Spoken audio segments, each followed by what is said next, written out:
दिल्ली देश की रीढ़ है तो दिल्ली के पिलर्स यानी कि स्तंभ हैं यहाँ के जनप्रतिनिधि। राजधानी को तरक्की की राह पर ले जाने और यहाँ के लोगों को अधिक से अधिक सुविधाएं मुहैया कराने में इनकी खास भूमिका रहती है। हमारे इस कार्यक्रम पिलर्स ऑफ दिल्ली में हमारी कोशिश रहती है कि हम ऐसे जनप्रतिनिधियों से आपको रूबरू करवाएं जिनकी पहुंच आम आदमियों तक होती है। हमारे आज के एपिसोड में हमारे साथ हैं कोहाट एन्क्लेव से निगम पार्षद मीरा अग्रवाल जी। मीरा जी पेशे से वकील हैं और 1998 में दिल्ली की डिप्टी मेयर भी रह चुकी हैं। मीरा जी, आपका हमारे इस कार्यक्रम में बहुत बहुत स्वागत है।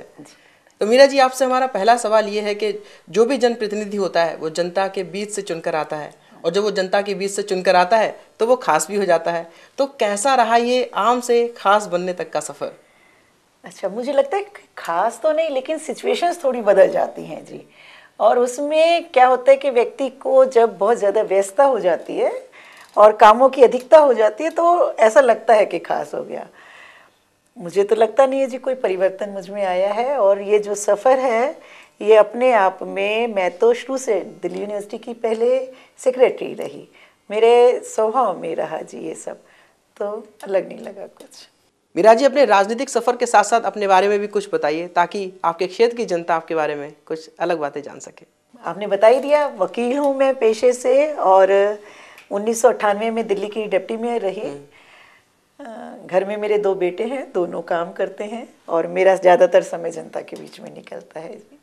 जैसा कि जनता जानती है कि आप कोहाट एन्क्लेव से निगम पार्षद हैं, तो विकास कार्यों को लेकर आपकी क्या क्या प्राथमिकताएं हैं? कोहाट एन्क्लेव वार्ड जो है वो अपने आप में पूरा एक डेवलप्ड वार्ड है। हमारे यहाँ छोटी जो अपार्टमेंट्स हैं और कुछ कॉलोनीज़ हैं जो कि फुल्ली डेवलप्ड हैं, इसलिए बहुत ज़्यादा मुझे इस तरह की दिक्कत नहीं आई कि भाई बहुत समस्याएं हैं, बहुत दिक्कतें हैं। लेकिन डे टू डे की मेंटेनेंस को लेकर के, सफाई को लेकर के, पार्कों के पुनर्विकास को लेकर के चीज़ें रही जी, जो हमने करने की पूरी कोशिश की। मैं जब बन के आई तो राजधानी एन्क्लेव को की सर्विसेज हम लोगों ने अभी एमसीडी ने टेक ओवर नहीं की थी। और कोई भी नई कॉलोनी जब बनती है तो लोग जब मकान बनाते हैं तो मलबे के हीप्स ऑफ मलबे के ढेर जो है वो पार्कों वाली जगह पे लगाए हुए थे। तो सबसे पहले तो मैंने चैलेंज इसी को लिया कि जो पार्कों की जगह है, जो जगह पे मलबा है या पार्कों की जगह पर एनक्रोचमेंट्स हैं, उनको हटा के कॉलोनीज़ को एक साफ़ सुथरे पार्क दें। और इस क्रम में हमने ज़्यादा नहीं तो पिछले 4-4.5 साल में 15-16 पार्कों का पुनर्विकास किया। तो अगर हम बात करें कि जनता की, तो जनता के वायदों पर आप कितना खरा उतरी? अच्छा, जैसा कि मैंने बताया कि डेवलप्ड कॉलोनीज थी, तो मेरा जो वायदा रहा लोगों से वो ये था कि आम जनता का इलेक्टेड मेंबर के ऊपर से विश्वास हट रहा है। लोग बाग जहाँ भी जाओ ये कहते हैं कि तुम सिर्फ वोट मांगने के लिए आए हो, तुम्हें बाद में समस्याओं से कोई मतलब नहीं रहेगा और बातें करके चले जाओगे। तो मैंने जो वायदा किया वो ये किया कि मैं ये क्रम यहाँ आपके बीच में आने का टूटने नहीं दूंगी। और मेरी पहली प्राथमिकता रही कि जो एक विश्वास लोगों का लीडरशिप से हट रहा है, सब एक से हैं या ये तो सिर्फ बातें करने के लिए आते हैं, उसको रिटेन करने का। और आपको जान के ये आश्चर्य होगा कि पिछले 4.5 साल में मैंने 123 इंस्पेक्शंस अपने अलग अलग कॉलोनीज़ के रखे। और जिस कॉलोनी में जाती हूँ ये कहते कि भाई आपके यहाँ मैं 5-6 बार तो आई होंगी, तो कहते नहीं ज़्यादा बार आए हो। तो मुझे लगता है कि जो वादा मैंने किया कि मैं अपना ये जो मिलने जुलने का काम है इसको रखेंगे और जहाँ भी समस्याओं के लिए, क्योंकि जो मेरा अनुभव आया है, लोग बाग अगर सड़क टूटी है तो जाते नहीं है कहने के लिए, अगर वहाँ कोई गड्ढा है तो बताने के लिए कोई जाता नहीं है। हाँ, हम जरूर जाएंगे तो हमें दिखेगा तब बताएंगे। केवल 5% लोग जनता के बीच में से आपके पास आते हैं, बाकी 95% लोग आपके पास नहीं आते। तो मैंने जो सिस्टम बनाया वो ये बनाया कि मैं जनता के बीच में जाऊंगी। और इस बारे में ऐसे जाने से लगातार चीज़ें ध्यान में भी आई कि ये गड्ढा है, ये झाड़ू नहीं लगता है, या यहाँ पर ये पानी की प्रॉब्लम है, और वो ठीक कराने की कोशिश की। तो मीरा जी, आप दिल्ली की डिप्टी मेयर भी रह चुकी हैं, तो आपको क्या लगता है दिल्ली के ऐसे कौन कौन के क्षेत्र हैं जहां विकास की ज़रूरत है? इसके अलावा दिल्ली के विकास को, अगर दिल्ली के विकास की अगर हम बात करें तो आप दिल्ली की डिप्टी मेयर भी रह चुकी हैं, तो ऐसी कौन कौन सी आपको जगह लगती हैं या ऐसे कौन कौन सी चीज़ें हैं जिनमें विकास की ज़रूरत है और दिल्ली का विकास किस दिशा में ले जाना चाहिए? मुझे लगता है दिल्ली का जो सिस्टमेटिक डेवलपमेंट एक होनी चाहिए। जैसे दिल्ली में हर साल राजधानी होने के कारण से 6 लाख लोग बढ़ जाते हैं, उसमें 2 लाख तो यहीं की पॉपुलेशन बढ़ रही है, लेकिन 4 लाख आउटर स्टेट से आ रहे हैं। अब उन लोगों का ये दिल्ली की नेचर है कि वहाँ यहाँ जो भी रोजी रोटी की तलाश में आता है उसको कहीं ना कहीं काम मिलता है। लेकिन हो क्या रहा है कि एक ही तरह के लोग आ रहे हैं और उसके हिसाब से जो इंफ्रास्ट्रक्चर गवर्नमेंट को तय करके देना चाहिए, जो बना के उनको देना चाहिए, जो सुविधाएं देनी चाहिए, वो यहाँ की गवर्नमेंट नहीं कर पा रही है। जितनी तेज़ी से पॉपुलेशन बढ़ रही है उतनी तेज़ी से हम इंफ्रास्ट्रक्चर उनको डेवलप करके नहीं दे पा रहे हैं, जो कि किसी भी गवर्नमेंट का एक बहुत बड़ा जो है वो कमी है। आज लोग आ जाते हैं, हमें उनको कहाँ उन्हें ठहरना है, कहाँ रहना है, कहाँ घर वो बना सकते हैं, वो हमारे पास नहीं है। उनको बिजली पानी देने का हमारे पास कोई इंतजाम इस तरह का नहीं है।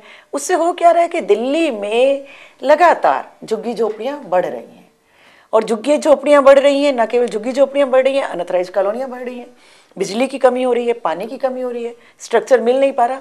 तो एक सिस्टमेटिक डेवलपमेंट जो होनी चाहिए उसमें कहीं ना कहीं उसकी तरफ चुने हुए नेताओं का, चाहे वो माफ़ कीजिएगा डेलिब्रेटिव विंग में, चाहे वो दिल्ली सरकार में लोग हैं, चाहे वो भारत सरकार में है, और चाहे नगर निगम में है, उनका इस तरह ध्यान नहीं जा रहा कि आने वाली पॉपुलेशन को हम किस तरह से इंफ्रास्ट्रक्चर दे पाएँ। यही कारण है कि यहाँ रोज़ अनथराइज कॉलोनियाँ बन रही हैं, रोज़ नई दुकानें, जो मार्केट एरियाज़ नहीं है उतनी मार्केट्स दें तो दुकानें वहाँ खुलें, लेकिन वो नहीं खुल पा रही हैं। तो इसलिए एक हड़कंप सा जिसको कहते हैं ना, हैफर्जेड वे में चीज़ें अपने आप हुए चली जा रही हैं। जिस दिन ये आ गया दिमाग में कि नहीं अनऑथराइज दुकानें हटानी है, उस दिन सीलिंग शुरू हो जाती है। अभी आजकल आप पढ़ रहे होंगे, रोज करोल बाग में सीलिंग हो रही है, कभी वहाँ सीलिंग हो रही है। जिस दिन दिमाग में आ गया कि आज ये अनऑथराइज कॉलोनियों के बारे में कुछ करना है, वहाँ पर हम कर देते हैं। तो कहीं ना कहीं एक बड़े स्केल पर बैठ कर के डेलिब्रेटिव विंग को ये सोचना पड़ेगा कि दिल्ली में जिस हिसाब से लोग बढ़ रहे हैं उस हिसाब से यहाँ इंफ्रास्ट्रक्चर चालू करें, यहाँ पर अवेलेबल कराएं। एनसीआर की जो कल्पना है उसी का एक वो है, एक रूप है, लेकिन उसको उतनी तेज़ी से डेवलप करें। कुछ फैसिलिटीज़ वाले जगहें, कॉलोनियाँ डेवलप करें जहाँ लोग जा कर के रह सकें। तो एक तो ये फ़र्क है। दूसरा एक जो मुझे बहुत ज़्यादा दिक्कत कई बार लगती है, मल्टीसिपिटी ऑफ अथॉरिटी इतनी ज़्यादा है। जैसे मैं आपको बताऊँ, मेरे यहाँ महिंद्रा पार्क एक कॉलोनी है, वहाँ पर मैंने जब इलेक्ट होकर के आई तो मैंने सारी सड़कें बनवा दी, गलियाँ, पक्की गलियाँ आरसीसी की। हुआ क्या कि उसके 6 महीने बाद जल बोर्ड को ध्यान में आया कि यहाँ पानी की लाइनें 50 साल पुरानी हो गई हैं और वो बदलनी है। 1 साल के अंदर जहाँ हमने लगभग 70 लाख रुपया लगा करके सारी कॉलोनी की गलियाँ बनवाई थी, वो सारी की सारी उतनी ही बुरी हालत में आ गई जितनी 1 साल पहले थी। तो इस चीज़ से न केवल सरकार का पैसा खराब हुआ, बल्कि लोग भी ऐसी कंडीशंस में रहते हैं कि लगता है ये सब बेकार है। हम लोगों को एक जो स्टैंडर्ड वाली लाइफ हम दे सकते हैं, और एक स्टैंडर्ड वाली लाइफ के लिए देने के लिए जो हम पैसा खर्च कर रहे हैं उसका ठीक से उपयोग नहीं हो पा रहा। इसलिए नहीं कि कहीं ना कहीं कोई और दिक्कत है, सिर्फ इसलिए कि अलग अलग एजेंसीज में वो तालमेल नहीं। तो ये चीज़ें हैं जो कहीं पर मुझे लगता है कि ये या तो मल्टीसिपिटी ऑफ अथॉरिटी ना रहे, और अगर है तो उनमें तालमेल हो, तो जिससे कि चीज़ें ठीक हो करके निकले। मुझे तो यही 2 चीज़ें सबसे ज़्यादा बड़ी समस्या दिल्ली में लगती है जी। जैसे कि आपने बताया, तो उसमें अगर हम बात करें कि अब जो एमसीडी का बंटवारा होने को जा रहा है, तो एमसीडी का जब बंटवारा हो जाएगा तो क्या ये तालमेल फिर सही बैठ पाएगा? नहीं, देखिए, बंटवारा एक अलग चीज़ है। बंटवारा है कि छोटी चीज़ों का छोटी जगह पर मॉनिटरिंग की जो एक प्रॉब्लम रहती है। कई बार क्या है कि बहुत बड़े इंटरेस्ट होने में, जैसे 12,000 स्कूल हैं, उनका कोई एक डिसीज़न लेकर के उसको इम्प्लीमेंट करा के जो मॉनिटरिंग की समस्या है वो नहीं हो पाती है। तो हम अगर ये छोटा कर देंगे तो उसमें चीज़ें सुपरविजन की दृष्टि से ज़्यादा अच्छी हो सकती हैं। लेकिन जो मल्टीसिपिटी ऑफ अथॉरिटी मैंने कही कि पानी वाले, अभी बिजली वाले आकर के खोद के जा रहे हैं, अब एमसीडी वाले बना रहे हैं, फिर एमटीएनएल वाले आ गए। वो समस्या छोटे या बड़े की नहीं है, वो समस्या एमसीडी के बंटवारे से समाप्त होने वाली भी नहीं है। अगर आप उसको बंटवारा करते हैं तो एक अथॉरिटी को पूरी पावर्स दें कि पानी की लाइन डलनी है तो उसको पता है, सड़क बननी है तो उसको पता है, कोई और केबल डलनी है तो उसको पता है, तब आप इसको चीज़ों को ठीक कर पाएंगे। लेकिन छोटे टुकड़ों में तो आप बांट दें और पावर अलग अलग रहें। आज यहाँ पर जल बोर्ड है, यहाँ पर पर्यावरण है, यहाँ पर कुछ और है। मुझे लगता है जो सिविक कम्युनिटीज़ के काम हैं, जो और जगहों पर दिल्ली से अलग नगर निगम के जो भी काम हैं, वो अगर सारे के सारे नगर निगम को दिए जाएं तो छोटा होने में और बड़ी रहने में कोई फ़र्क नहीं है। लेकिन अगर वो काम जब तक अंडरस्टैंडिंग प्रॉपर नहीं है अलग अलग डिपार्टमेंट्स में, अगर छोटा होकर के समस्या हल होती तो जल बोर्ड पूरी दिल्ली का एक क्यों है, सीवर बोर्ड पूरी दिल्ली का एक क्यों है? यानी कि कहीं ना कहीं छोटा करना समस्याओं का समाधान नहीं है। समस्याएं कहीं और गहरी हैं जिसको बैठ करके सोचना पड़ेगा और उसका हल निकाल करके हम चीज़ें कर पाएंगे। तो क्या हम ये कहें कि अधिकारों का हनन है एमसीडी, अगर बंटवारा होता है तो ये एमसीडी के अधिकारों का कहीं ना कहीं हनन जरूर होगा? हनन तो लगातार हो रहा है। हनन जो दिल्ली एमसीडी एक्ट में दिल्ली नगर निगम को जितना सशक्त बनाया था, उसके बाद से तो फायर सर्विसेज इनसे ली, विद्युत बोर्ड इनसे, इलेक्ट्रिसिटी इनसे ले लिया, जल बोर्ड ले लिया, उसके बाद फिर डिस्पेंसरीज हॉस्पिटल्स इनसे लेने की बात रही है। 8वीं तक की एजुकेशन लोकल बॉडीज़ के पास होती है, वो 5वीं तक रह गई है। हनन लगातार जो ये एक चीज़ें करी जा रही हैं, उसमें मुझे लगता है कि उससे समस्या का हल नहीं निकल रहा है। समस्या का हल तो तब निकलेगा जब बैठ करके ये सोचा जाएगा। ये सोचना सिर्फ कि ये अच्छा काम नहीं कर रहे हैं इसलिए हम ले लें, तो अच्छा काम तो तय जनता करेगी ना। अच्छा काम का पैमाना क्या है, वो कोई एक जना बैठ करके तय नहीं कर सकता है। इसलिए मुझे लगता है समस्याओं का अगर समाधान निकालना है तो वो कहीं ना कहीं आपको बैठ करके ये देखना पड़ेगा कि इसकी जड़ें कहाँ जा रही हैं। तो मीरा जी, एमसीडी के बंटवारे का आने वाले चुनावों पर क्या असर पड़ने वाला है? मुझे लगता है जी बंटवारे का चुनाव पर कहीं ये कल्पना हो सकती है कि छोटी एमसीडी होने से जो एक इनकम्बेंसी फैक्टर है वो कई बार नहीं रहेगा, कि कहीं बीजेपी आई, कहीं कांग्रेस आई, कहीं एक पार्टी आई, कहीं दूसरी आई। लेकिन ये सब पॉलिटिकल मूव मुझे लगता है कहीं ना कहीं हो सकता है। बेसिक तो एमसीडी अपने आप में एक बड़ी पावर है और उसको कमज़ोर करने के कारण से ही ये जो है एमसीडी के बंटवारे की बात आ रही है। ऐसा कई बार लगता है जी। तो अभी आपने मीरा जी से कई सवालों के जवाब जाने, लेकिन मीरा जी अभी वक्त हो चला है एक ब्रेक का। ब्रेक के बाद भी हमारे सवालों का सिलसिला जारी रहेगा।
ब्रेक के बाद आपका स्वागत है मीरा जी।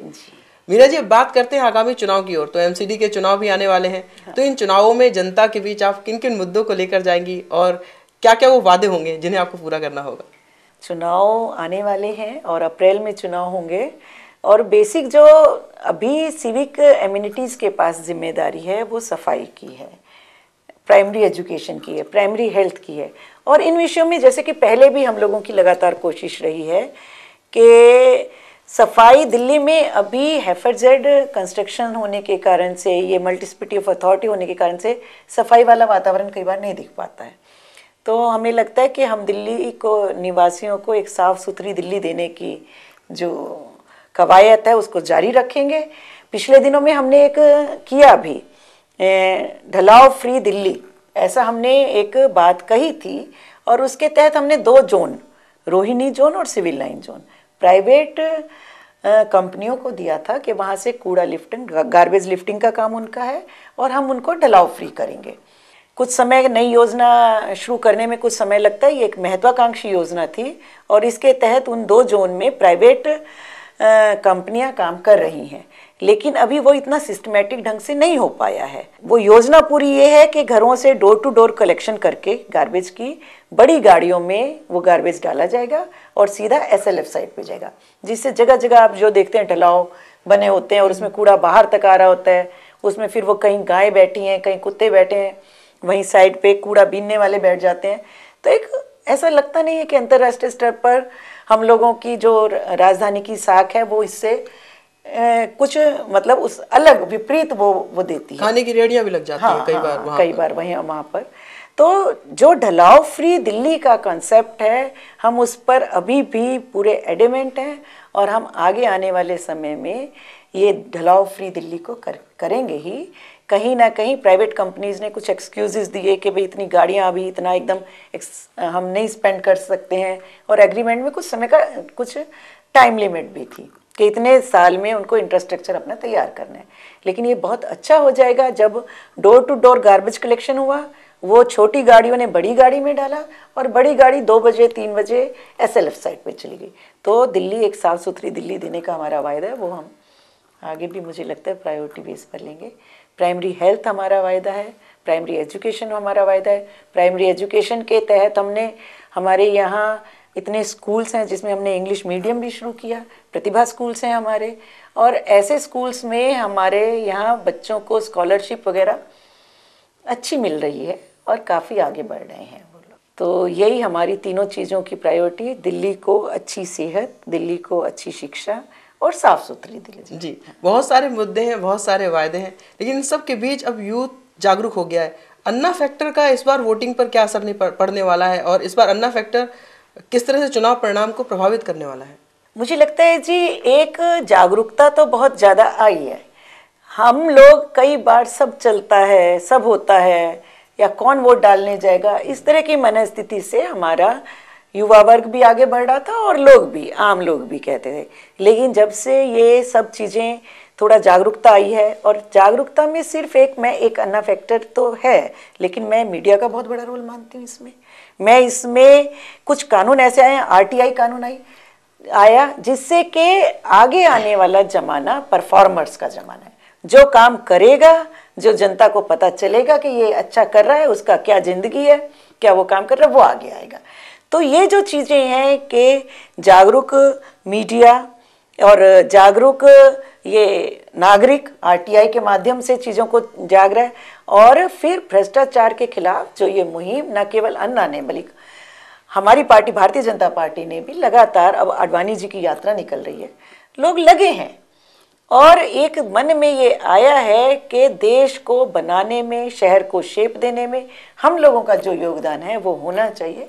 उसका मुझे लगता है कि वोटिंग पर भी असर पड़ेगा, और जो अभी वोटिंग डाउनफॉल पे जा रही थी कि कभी 40% हो गई, कभी 38% हो गई, वो आगे आगे बढ़ेगी। मीरा जी, MCD का जो बंटवारा होने जा रहा है, एक बहुत उच्च संस्था है, अंतर्राष्ट्रीय स्तर पर भी ख्याति प्राप्त है, रेटिंग भी A मिली हुई है, लेकिन उसके बावजूद भी दिल्ली सरकार इसका जो बंटवारा करने जा रही है, तो कितना सही निर्णय मानते हैं इसे आप? तो मुझे लगता है जी, जब जो समय इन्होंने चुना है वो बहुत दुर्भाग्यपूर्ण है। इस समय दिल्ली नगर निगम अपने आप में एक संस्था अच्छी संस्था बन के उभर रहा है। हमने पूरे भारत में सबसे पहले ई गवर्नेंस चालू की। यहाँ पर हर चीज़ जो है अब इतनी ट्रांसपेरेंसी आ गई है, कंप्यूटर से आपको इतनी सर्विसेज मिलने लगी हैं और पूरे देश में लोगों ने माना कि एमसीडी पहला निकाय है जहाँ ई गवर्नेंस लगी। हमने ई टेंडरिंग किया। हमारा ये सिविक सेंटर जो एक सपना था 20-25 साल में, ये बन करके पूरा हुआ। हम बेहतर इंफ्रास्ट्रक्चर दे पा रहे हैं, हम लोग बेहतर सुविधाएं दे पा रहे हैं और इस समय में रेवेन्यू कलेक्शन की दृष्टि से हम मजबूत हो रहे हैं। और ऐसे में जब दिल्ली नगर निगम की साख चारों तरफ से बढ़ना शुरू हुई है, ऐसे में सिर्फ ये आरोप लगा करके कि नहीं कुछ नहीं हो पा रहा है और उसके टुकड़े करने के पीछे अगर समझ में आता कि कहीं सिस्टम को इस तरह से सजाया संवारा जाता जिससे कि वर्किंग में बढ़े, क्योंकि नहीं वो नहीं हुआ है जी। एमसीडी एक्ट में जब 1900 जो ये 74th अमेंडमेंट है, इसमें 12 जोन में एमसीडी को बांटा गया है और हर डिप्टी कमिश्नर को वो पावर्स हैं उस जोन के रिगार्डिंग जो कमिश्नर को है और हर वार्ड कमेटी को वो पावर्स हैं जो हाउस को है। तो टुकड़े में तो वो है, लेकिन उसकी वो उस तरह से इफेक्टिवली काम करे, उस चीज़ के लिए जो हमें संसाधन चाहिए, जो हमें स्पिरिट चाहिए, जो विल चाहिए, वो विल को पैदा करने के बजाय, वो संसाधन उपलब्ध कराने के बजाय हम उसको फर्दर टुकड़ों में बांट रहे हैं। ये कोई बहुत ज़्यादा डिसीज़न मुझे लगता है कि इसके पीछे बहुत ज़्यादा कहीं काम हुआ है कि नहीं, मैं समझ नहीं पा रही हूँ। लेकिन मेरा मानना ये है कि अगर 12 जोन जो अलग अलग बनाए गए थे, डिप्टी कमिश्नर को जो पूरी पावर उस जोन के संदर्भ में दी गई है, वार्ड कमेटी को जो शेड्यूल 15 एमसीडी एक्ट में जो पावर्स दी गई है, उसका अगर सही उपयोग हो तो बिना डिवीज़न किए एमसीडी की कार्यप्रणाली में सुधार आ सकता है। तो मीरा जी, एक जिम्मेदार नागरिक होने के नाते, एक जिम्मेदार जनप्रतिनिधि होने के नाते हमारे दर्शकों से और अपने क्षेत्र की जनता से क्या कहना चाहेंगी आप? मुझे यही कहना है जी, क्षेत्र की जनता या इस देश के नागरिक, इस शहर के नागरिक जितने ज़्यादा जागरूक होंगे और जितना ज़्यादा वो शहर के प्रति संवेदनशील होंगे, उससे उतना ही वो शहर की खूबसूरती बढ़ेगी। क्योंकि इलेक्टेड मेंबर कोई अलग नहीं है जी, जैसा आपने कहा कि आम से खास, वो खास नहीं है। वो खास तब होता है जब जनता उसको पसंद करती है, उसको वोट देती है। और उसके आँख नाक कान जब तक जनता नहीं बनती है, तब तक एक निगम पार्षद मुझे लगता है कि बहुत ज़्यादा इफ़ेक्टिवली, या कोई भी जनप्रतिनिधि बहुत ज़्यादा इफ़ेक्टिवली काम नहीं कर सकता। अगर उस शहर की, उस वार्ड की, उस क्षेत्र की जनता समस्याओं से उसे रूबरू कराती रहे, उस क्षेत्र की जनता आग्रह रखे कि ये काम करना ही है, तो काम अपने आप होंगे।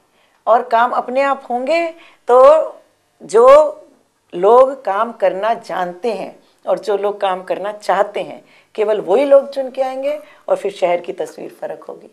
तो मुझे लगता है शहर की जनता को, क्षेत्र की जनता को ज़्यादा से ज़्यादा, मैं कई बार हंसती हूँ जी, मैं जाती हूँ अपने क्षेत्र में तो मैं कहती हूँ कि भाई कोई मुझे मिला जना, उसने कहा एक ही काम बताया था वही नहीं हुआ। तो अगर एक ही काम बताया था वही नहीं हुआ तो 100% फेलियर हो गया।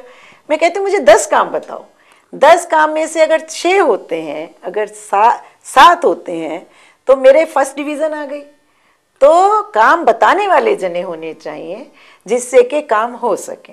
अब अगर हम घर में बैठ करके और ये सोचें कि भाई नहीं सब अपने आप अच्छा हो जाएगा, तो मुझे लगता है कहीं ना कहीं चीज़ें बिगड़ रही हैं, तो वो उसमें बहुत ज़्यादा सुधार नहीं आ सकता। सुधार तभी आएगा जब हमारे क्षेत्र के नागरिक न केवल जागरूक बल्कि चीज़ों को करवाने के लिए एडमेंट भी हो।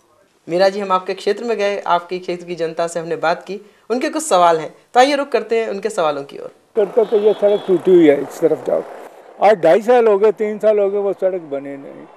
जब भी गुजरता है ये साइकिल रिक्शा वगैरह गुजरता है तो डर ही लगता रहे कहीं लुढ़क ही ना जाए, और इस उम्र में कहीं कुछ हो गया तो वो ठीक नहीं। लोक विहार बी ब्लॉक की सड़कें डेंस कारपेटिंग हमने कराई, बनी हुई हैं, लेकिन एक पोर्शन है बी 358 से और आगे तक जाते हैं तो वो पोर्शन में जल बोर्ड के द्वारा जो काम होना है अभी, असल में क्या है, वहाँ पर गहरा सीवर जो है वो सेटल डाउन है, जिसके कारण से ज़मीन धंसती जा रही है।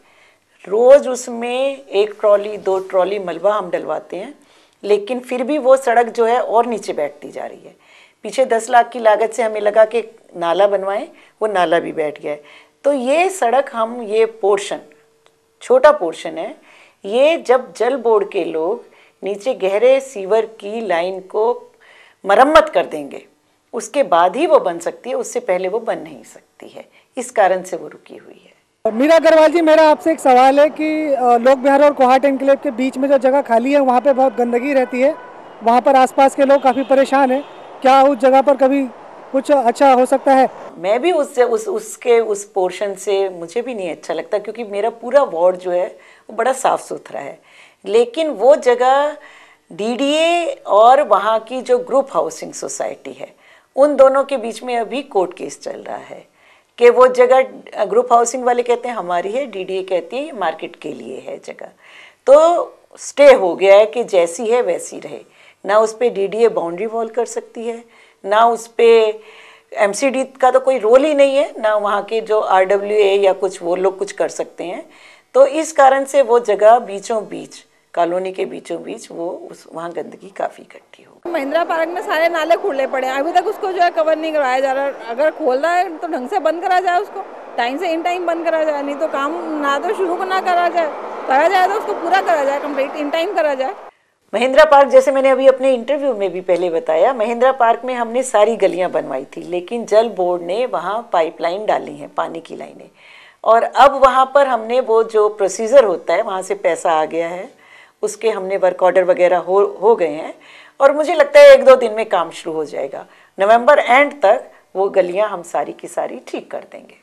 मीरा जी, आपने अपना कीमती समय निकाला और हमारे स्टूडियो में आई, उसके लिए बहुत बहुत धन्यवाद। धन्यवाद। तो दोस्तों, ये थी हमारे साथ मीरा अग्रवाल जी, पिलर्स ऑफ दिल्ली में एक खास पिलर। अगले हफ्ते हम अपने कार्यक्रम में एक बार फिर हाजिर होंगे दिल्ली के एक पिलर को लेकर। तब तक के लिए आज्ञा दीजिए, नमस्कार।